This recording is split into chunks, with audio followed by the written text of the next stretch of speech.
കെയറൈസ് ഉദ്ഘാടനം കഴിഞ്ഞാലും ജനങ്ങളിലേക്ക് എത്താൻ വൈകും.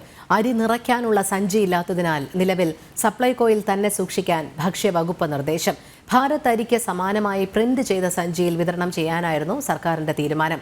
കെയറൈസ് എന്ന പേരിൽ സഞ്ചി പ്രിന്റ് ചെയ്യാൻ സപ്ലൈകോയ്ക്ക് നിർദ്ദേശം നൽകിയെങ്കിലും സഞ്ചി ലഭിച്ചില്ല. സംസ്ഥാന സർക്കാർ പ്രഖ്യാപിച്ച കെയറൈസിന്റെ വിതരണോദ്ഘാടനം ഇന്നാണ് മുഖ്യമന്ത്രി പിണറായി വിജയൻ തിരുവനന്തപുരത്ത് നിർവഹിച്ചത്. ഉദ്ഘാടനം കഴിഞ്ഞാലും അരി വിപണിയിലിറങ്ങില്ല. ഭാരത് അരിയുടെ മാതൃകയിൽ ശബരി കെയറൈസ് എന്നെഴുതിയ സഞ്ചിയിൽ അരി വിതരണം ചെയ്യാനായിരുന്നു സർക്കാരിന്റെ താല്പര്യം. എന്നാൽ സഞ്ചികൾ പ്രിന്റ് ചെയ്ത് കിട്ടാത്തത് കാരണം അരി സപ്ലൈകോ ഔട്ട്ലെറ്റുകളിൽ സൂക്ഷിക്കാനാണ് ഭക്ഷ്യവകുപ്പിന്റെ നിർദ്ദേശം. ടെൻഡറുകൾ എടുക്കാൻ ആളില്ലാത്തതാണ് തുണിസഞ്ചികൾ ലഭിക്കാൻ കാലതാമസമെടുക്കുന്നത്. ഒരു സഞ്ചിയുടെ പ്രിന്റിംഗ് ഉൾപ്പെടെ 10 രൂപയാകും. ആദ്യഘട്ടത്തിൽ 500 സഞ്ചികൾ തയ്യാറാക്കാനാണ് സപ്ലൈകോ ഡയറക്ടർക്ക് നിർദ്ദേശം നൽകിയിരുന്നത്. എന്നാൽ അധിക സാമ്പത്തിക ബാധ്യത ഏറ്റെടുക്കാൻ സപ്ലൈകോ തയ്യാറായില്ല. നേരത്തെ സപ്ലൈകോ വിതരണം ചെയ്തിരുന്ന സബ്സിഡി അരിയാണ് ശബരി കെയറൈസ് എന്ന പേരിൽ ഇറങ്ങുന്നത്.